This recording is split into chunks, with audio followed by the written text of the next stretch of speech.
Welcome back guys, and welcome to 11 tips and tricks in DayZ. If you don't want to end up like the guy in the wheelbarrow, listen up ladies and gentlemen. Today I'm going to teach you some of the best tips to survive. Stay tuned because we've got plenty to come. Make sure you like, comment and subscribe, and let's get into this. So tip number one is going to be something very simple. Go inside your nearest house with a sharp object. In this case I'm picking, the very common sword. Once you've got the sword in your hand, you're going to cut up some fabric. In this case, I accidentally made some armbands, so if that happens to you, make sure you cut them up as well. You're aiming for rags here, boys.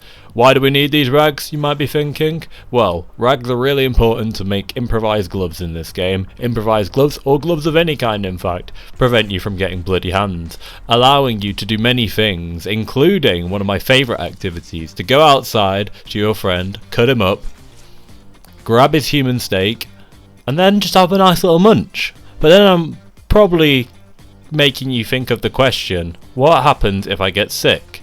Well, let's be honest, if you throw up, it's pretty bad usually. I'm going to show you how you get around that. So first thing you want to do is you're going to want to locate one of these medical buildings. They're in both Livonia and Chinaris. Once you're inside, you're really going to want to locate 3 important medications. You're going to want to locate charcoal tablets for anything that you might ingest. You're going to want to locate tetracycline for bacterial infections. And you're also going to want to locate multivitamins to speed up this whole progress. I'm going to explain what each one of them does, don't worry. Tetracycline is used for bacterial infections. It's incredibly useful when you've accidentally used a bandage, let's say, that wasn't disinfected. Charcoal tablets are incredibly useful for stuff you might ingest, like gas for instance, or human flesh that hasn't been cooked. And to speed this whole process up, multivitamins will make the whole thing go a lot quicker, but doesn't outright cure anything itself. That's it, that's all you need to know. So enjoy all your medications in peace. Picture this, you're stuck up in a tower, no other options but to jump. You jump, and what do you do next? Your leg is broken and you can't move. No fear, Quillen is here. Below are the resources you need, and that is 2 short sticks, either a bandage or a rag, and it does not have to necessarily be disinfected. Once you've combined the 2 items, make absolute sure to scroll down or go to the second craft option where it will say splint. Apply that and then you're ready to go. Another quick tip, if you have an epinephrine that you could pick up from a hospital earlier, you can use it and run away faster even with a broken leg or low health. So you're struggling to find a way to keep your loot secure, I'm going to show you a sneaky little lake crate. First, find and make a crate, pick it up, run into the lake and drop it right in the middle. You would not believe how simple this is and how effective it is at the same time. To make a crate, all you need is 10 nails and 20 planks. Okay, so let's talk about a secret tree stash. Similar process, get another crate, cut down a tree this time with either a hatchet or a splitting axe. Make sure that there's plenty of room to do this as well.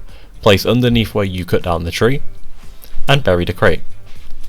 Once you've buried the crate, wait for the next reset and the tree will respawn on top of it and your loot will be secure. Just as a bonus tip, make sure to get rid of the wood, otherwise people will know what you've done. Moving on to the next little tip, mosing range finding is incredibly simple. For instance, this target inside my scope here is 100 meters because he perfectly fits. I can fit 2 of this target into my scope, so that means he's 200 meters. Let's see how accurate this is. I'll pull out my rangefinder, and I guarantee you the guy in front of me is about 100 to 140. Yep, there you go. And the further guy 200. On the money. So, simple way to range find without a rangefinder. The secret to infinite food is very simple in DayZ. All you need to do is learn how to fish. To start with, combine rope and a long stick. Make sure you put the fishing hook on the little prompt after you've created the simple fishing rod. Make sure then you go collect some bait. You could do this by getting a stone knife and digging up some worms. Once the worms dig up, put them on the fishing rod as well. On the little fishing hook part, it will not let you combine it, so make sure you do that. Cast out your rod. Make sure you wait a little while and you wait for this audio sound.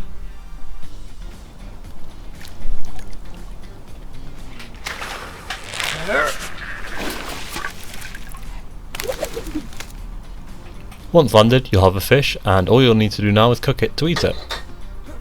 Always have a knife in DayZ. It's very simple. Combine, or rather, find a blunt object around Chinaris, go up to one of these large stones located in the foresty areas, and then simply start smacking away with the blunt object.